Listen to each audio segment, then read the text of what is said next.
So how did you come up with the concept of Salut? So I grew up in a catering family. My parents have a restaurant, and I grew up with guests coming to our restaurant, and everyone was a regular guest. And I was missing that in London. Most places you just get a service, and there is not really much of a taking care involved with that. You get the menu, you get your food, you get your wine, but there is not much personal interaction. So when I was thinking of opening a restaurant, I was thinking I wanted to have nice food, a nice environment, good wine, and I wanted the guests to be looked after in a very personal way. And that's what we've created. I think that works in this kind of setting as well, doesn't it? So what do you want diners to take away from their dining experience here at Salut?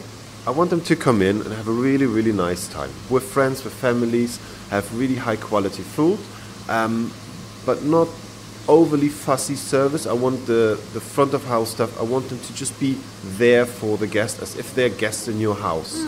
There shouldn't really be a question for anything. If a napkin drops to the floor, it's replaced without asking. If a fork falls, we can hear by the sound what piece of cutlery it actually is and can replace it before the customer even managed to pick it up from the floor. And really just being there and looking after guests all round. Sounds like an incredible service. Wow, picking bits of cutlery up from the floor before you've even noticed. So why in Islington in particular have you decided to have your restaurant? So I live in Dalston, East London, for the past 9 years. I really love the area. Islington, or where the restaurant now is about 9 minutes walk from my house. And we were looking in the wider area, Stoke Newington, Dalston, Islington. And at that time, there was not many places available. So we made a few offers in Stoke Newington for spaces that have fallen through. Then we found this one here. We made an offer. We really liked it. Big windows, like nice feel to the space. Made an offer. It got accepted, and we just went from there. The rest is history. And where is your food sourced from, and why is it important to you? We're sourcing our food mainly from small companies like ourselves. As an example, our bread guy used to have his bakery in a spare room in his flat in Clapton. He's since grown along with us from having that spare room bakery to having a full-blown bakery in Walthamstow. The company is called Bread Today. We're super happy with them.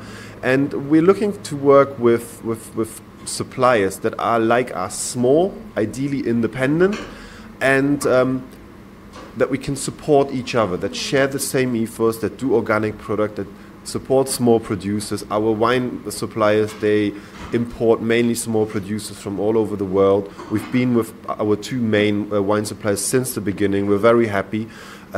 Flourish is one of our veg suppliers. It's a young lady, and she has a farm, started it up from scratch. Is similar age to us, like late 20s, early 30s. And we just like to find people that have a similar ethos to us, that are small, that have started their own business, and will support each other. It's lovely, small local businesses supporting each other, and I think it's important as well in a place as big as London. Yeah. Nice to see. Absolutely agree with that. So who designs the dishes here? Is it more to do with you, or do the chefs kind of take charge? I leave creative freedom to the chefs. They think of what they would like to cook. We'll see what is available on the market, seasonality-wise. Speak to our suppliers. What do you have? What's in season? What's good?